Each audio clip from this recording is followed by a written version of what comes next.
Anda masih di program Rosi. Efisiensi anggaran adalah niat pemerintah untuk menghentikan praktek pemborosan uang negara. Tapi kenapa di tengah upaya itu mahasiswa justru menggugat kebijakan ini? Efisiensi seperti apa yang diharapkan mahasiswa? Malam ini saya mengundang founder Malaka, platform yang mempersiapkan generasi muda berpikir kritis dalam menghadapi kompleksitas dunia modern, Ferry Irwandi. Dan saya juga sudah mengundang Haidar Hilmi, ia adalah koordinator aksi BEM seluruh Indonesia yang hari ini juga masih turun ke jalan menyuarakan aspirasinya bersama teman-teman BEM seluruh Indonesia. Haidar, selamat malam, masih di ini ya, di Sudirman ya kayaknya ya?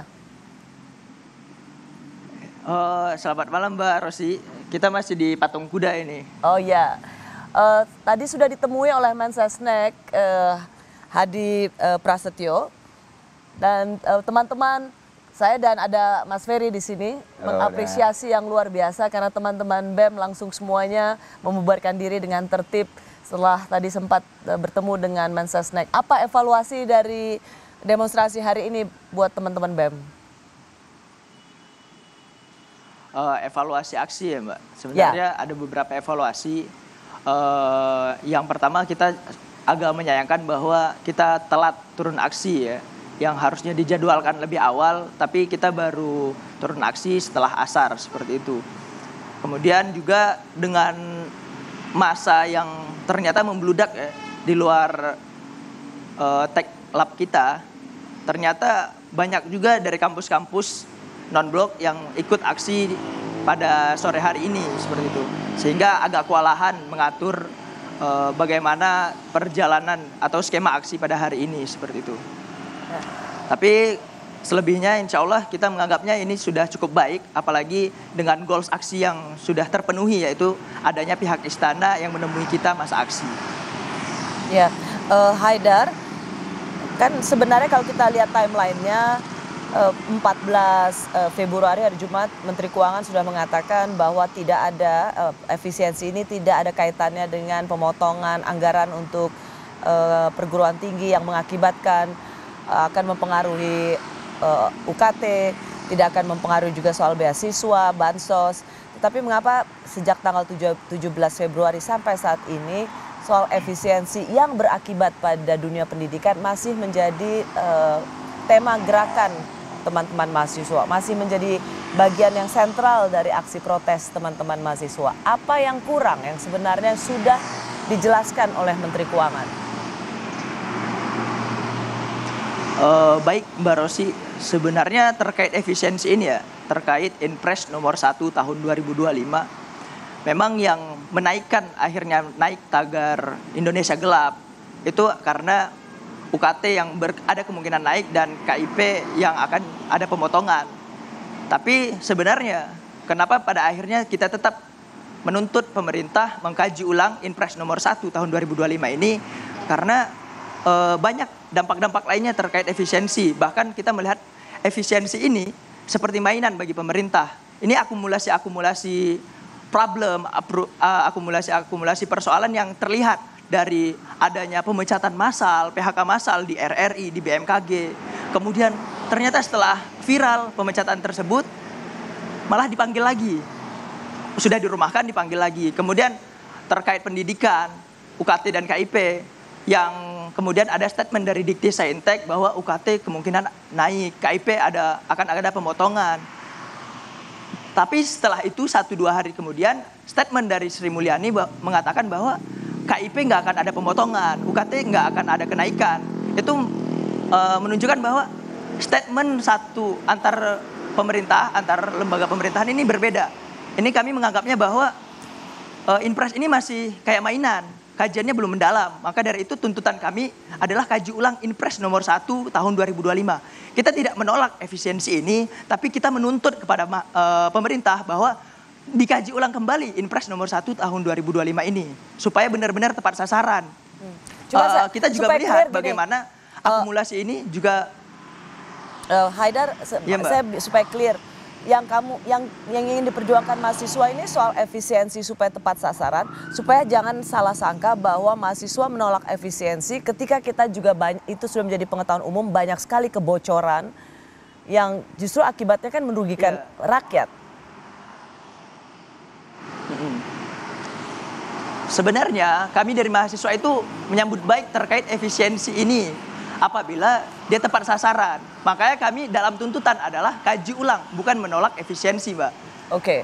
Nah, ya clear karena ya di kita situ melihat, ya supaya jangan efisiensi ada ini, kesan gerakan mahasiswa ini seperti menolak efisiensi dan padahal kita tahu bahwa memang selalu ada kebocoran di APBN.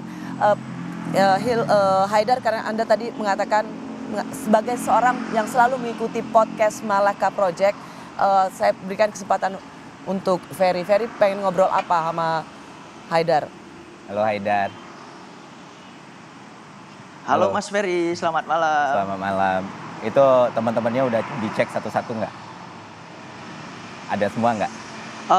Kita sudah cek kondisi internal masing-masing kampus, Mas. Oke. Kalau misalnya masih ada nama atau teman atau kawan yang belum ketemu, tolong dicari. Koordinasi sama teman-teman yang lain. Siap. Datang utuh, pulang utuh. Jangan lupa makan. Jangan lupa istirahat yang banyak. Mas, terima kasih pesannya. Sama, ya udah, terima kasih. Udah.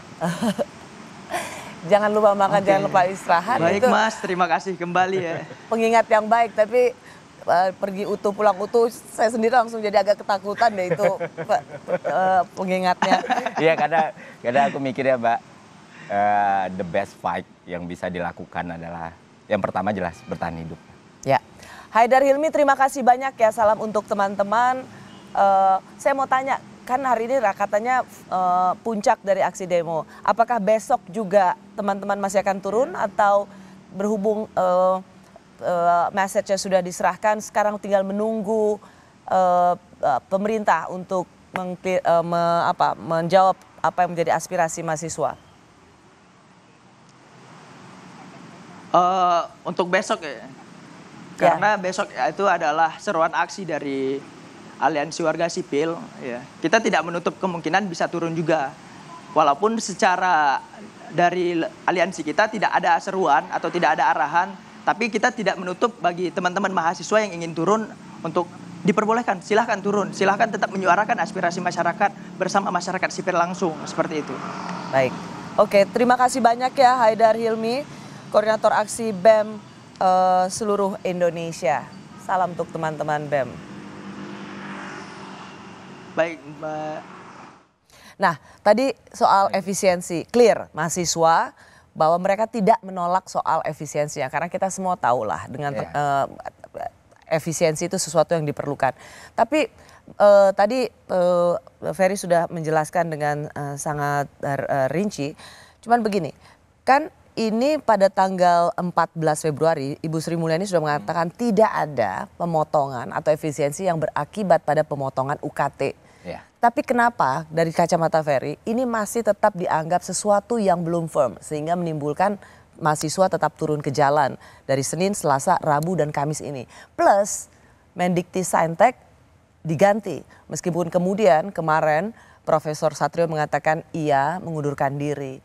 Apakah protes mahasiswa yang kemudian berujung pada kegaduhan menjadikan Menristek Prof Satrio Brojonegoro itu sebagai tumbal? Oke, menarik ya, karena kan berarti yang kita bahas sudah masuk ke spektrum politik nih Pak sedikit. Karena kan soal pergantian jabatan, pengganti sosok dan lain sebagainya, terkait isu juga gitu.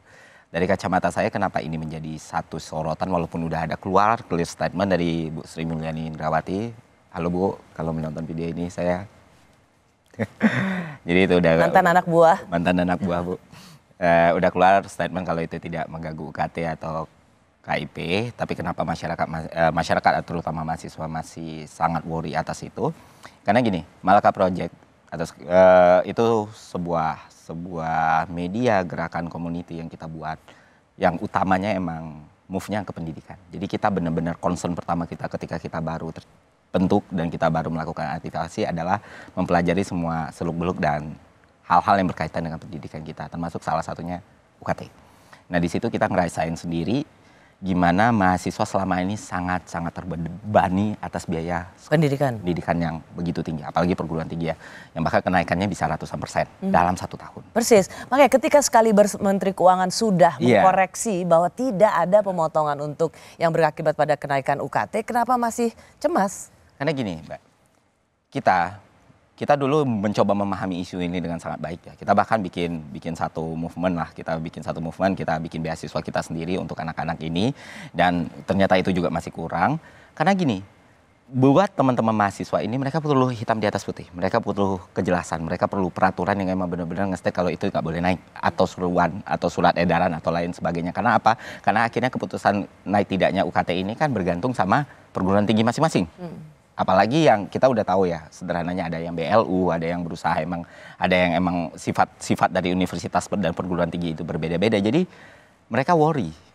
Ada ketakutan, ada kekhawatiran dari mahasiswa-mahasiswa ini karena banyak dari mereka itu bergantung sama KIP ini tadi. Banyak dari mereka yang bergantung sama sedikit saja KIP ini kartu Indonesia Pintar gitu.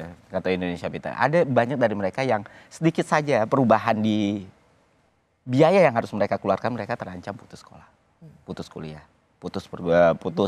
putus semua hal yang memang dicita-citakan dari awal. Sedangkan kita tahu makin kesini sektor informal kita itu makin bergerak tinggi, sedangkan sektor formal kita kurang. Menjadi sarjana saja di Indonesia tidak cukup menjamin kalau kita bisa kerja kan. Apalagi tidak. Ya, tapi apakah statement Mendikti Saintek, Prof. Satrio, yang memang dari anggaran yang diberikan setelah dipotong untuk efisiensi mengindikasikan adanya pemotongan atau adanya potensi kenaikan UKT, itu kan sebuah paparan yang jujur. Dan kemudian bahwa itu dikatakan tidak, itu kan bisa juga dilihat sebagai satu koreksi. Betul. Kalau yang aku lihat itu adalah interpretasi ya. Ketika satu kebijakan diturunkan, maka yang akan mengeksekusi kebijakan itu atau satkernya langsung yang berkaitan dengan kebijakan itu tuh menginterpretasi, oh ini akan berdampak ke situ. Mungkin maksudnya di situ. Mungkin bisa jadi dengan efisiensi seperti ini, maka akan berdampak pada kenaikan UKT. Yang mana itu tidak berdiri singular informasi seperti ini. Karena beberapa universitas negeri di Indonesia, dari apa yang saya observasi dan riset, itu mengeluarkan pernyataan atau risalah rapat atau lain sebagainya yang menyatakan bahwa kemungkinan besar akan melakukan kenaikan UKT. Dan akhirnya ini jadi bola salju yang terus menggulung gitu loh. Terus menggulung dan orang akan melihat, orang nggak akan bisa coba point out ke rektor ini. Sekarang menterinya siapa? Nah akhirnya itu yang mungkin menimbulkan dampak negatif kepada Prof. Satrio sehingga beliau mundur dan harus digantikan. Pada reshuffle hari ini ya kalau nggak salah. Itu sih saya lihat. Jadi memang urusan efisiensi yang kemudian dikaitkan dengan uang sekolah itu sangat sensitif. Lesson learned dari soal ini adalah jangan main-main dengan selain urusan soal perut, yang kemarin soal LPG gas itu kan juga kaitannya soal perut, dan sekarang tentang uang sekolah atau uang kuliah mahasiswa. Ini lesson learned adalah jangan main-main dengan kebijakan yang menyangkut soal ini.